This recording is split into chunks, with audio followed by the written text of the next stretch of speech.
नमस्कार. Top news मराठीमध्ये आपलं स्वागत. गेल्या काही दिवसांपासून पुण्यात गुइलेन-बॅरे सिंड्रोम या अतिशय दुर्मिळ अशा आजाराची मोठी चर्चा रंगली आहे. पुण्यामध्ये या दुर्मिळ आजाराचे 22 संशयित रुग्ण आढळून आलेत. पुणे महानगरपालिकेकडून ही माहिती देण्यात आली आहे. पण हा आजार नेमका काय आहे पाहूया याबाबतचा हा रिपोर्ट. पुण्यामध्ये एका महिलेला हातापायात झिंझिण्या येऊ लागल्या. नंतर हा त्रास गंभीर होत जाऊन तिच्या स्नायूंमधील कमकुवतपणा वाढत गेला. त्यातून तिला साधी हालचालही करता येणं अवघड बनलं. अखेर तपासणीत तिला गुइलेन-बॅरे सिंड्रोम हा दुर्मिळ आजार असल्याचं निदान झालं. डॉक्टरांच्या पथकानं यशस्वीपणे उपचार केल्यानं तिने या विकारावर मात केली आहे. ही महिला 65 वर्षांची आहे. तिला सुरुवातीला हातापायांत झिंझिण्या येऊ लागल्या. हा त्रास हळूहळू गंभीर होऊन तिच्या स्नायूंमध्ये कमकुवतपणा जाणवू लागला. त्यामुळे तिला हालचाल करणंही अशक्य झालं. तिला कंबरदुखी, सौम्य ताप आणि हलक्या स्वरूपाचे जुलाबही सुरू झाले. त्यामुळे तिला आदित्य बिर्ला हॉस्पिटलमध्ये दाखल करण्यात आलं होतं. रुग्णालयामध्ये तिच्या मेंदू आणि मणक्याचे स्कॅन करण्यात आले, पण त्यामधून ठोस असं निदान झालं नाही. मात्र स्पायनल फ्लुइड चाचणीत गुइलेन-बॅरे सिंड्रोम हा विकार निष्पन्न झाला. आता या आजाराचे 22 संशयित रुग्ण आढळून आलेत. या संशयित रुग्णांपैकी 6 रुग्ण हे पुणे शहरातील तर बाकीचे पुण्याबाहेरील आहेत. हे रुग्ण उपचारासाठी पुण्यात आलेले होते. या रुग्णांची तपासणी केली जात आहे. हा आजार नेमका काय आहे, याची लक्षणं काय आहेत, त्यावर उपाय काय, याबाबतची माहिती टॉप न्यूज मराठीने इंडियन मेडिकल असोसिएशनचे माजी अध्यक्ष डॉक्टर अविनाश भोंडवे यांच्याकडून जाणून घेतली आहे. पाहुयात डॉक्टर भोंडवे नेमकं काय म्हणालेत. हा जो नवीन सिंड्रोम आहे ज्याचे 22 संशयित पुण्यामध्ये सापडल्याचं पाहायला मिळतं, तर पहिल्यांदा हा सिंड्रोम काय आहे हेच. आता हा जो आजाराचे रुग्ण पुण्यामध्ये सापडले म्हणून जाहीर झालंय, हा आजार गियाबारी सिंड्रोम असा त्याचा उपचार आहे आणि हा अजिबात नवीन आजार नाही. म्हणजे गेल्या 5-6 दशकांपासून हा आजार वैद्यकीय शास्त्राला माहिती आहे. याचे सर्व जगात अगदी पुण्यात सुद्धा रुग्ण आम्ही पाहिलेले आहेत. त्यामुळे हा अतिशय नवीन आजार अजिबात नाही.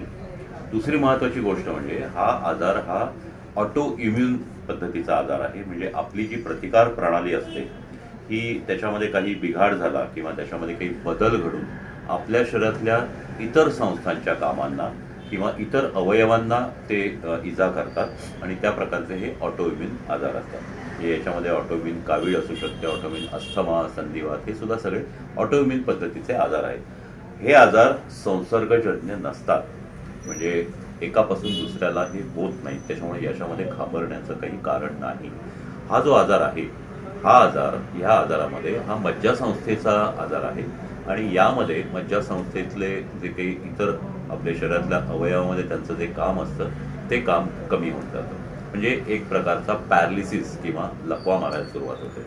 हा आजार होताना सुरुवातीला त्या व्यक्तीला सर्दी, खोकला, ताप झालेला असतो, परंतु त्या सर्दी, खोकला, ताप किंवा ते जे इन्फेक्शन असतं त्याचा इम्युनिटीवर परिणाम होऊन किंवा इम्युन संस्थेवर परिणाम होऊन हा आजार उद्भवतो असं साधारणतः लक्षात आलेलं आहे. आणि हा आजाराचा जो मुख्य प्रकार आहे तो म्हणजे पायापासून आपल्या मस्तकापर्यंत जाणारे जे इथं आपले जे अवयव आहेत यांच्यामध्ये हळूहळू हा पॅरालिसिस तयार होत जातो. म्हणजे पायाचा आधी आपला पाय, मग पोटऱ्या, मग गुडघ्यापर्यंतचा भाग, मांडीपर्यंतचा भाग, कमरेच्या वरचा, असे ते हळूहळू पॅरालाइज होत जातात. याच्यामध्ये संपूर्ण शरीर सुद्धा पॅरालाइज होऊ शकतं. क्वचित प्रसंगी काही रुग्णांमध्ये आधी हात आणि मग पाय असंही हे होऊ शकतं. या आजारामध्ये जी काही लक्षणं दिसतात ही सर्व मज्जासंस्थेच्या किंवा मज्जातंतूंचा जो स्नायूंवर परिणाम असतो तो कमी झाल्यामुळं हे लक्षात येतात. म्हणजे डोळ्याचे जे स्नायू असतात की ज्यामुळं आपण बघतो त्यावेळेला एक दृश्य दिसतं,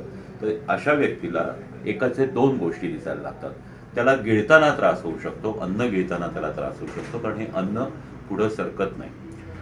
तिसरी गोष्ट म्हणजे त्याच्या शरीरातल्या इतर संस्थांवरही परिणाम होत असतो आणि त्यामुळं हा प्रकार हा महत्त्वाचा आहे.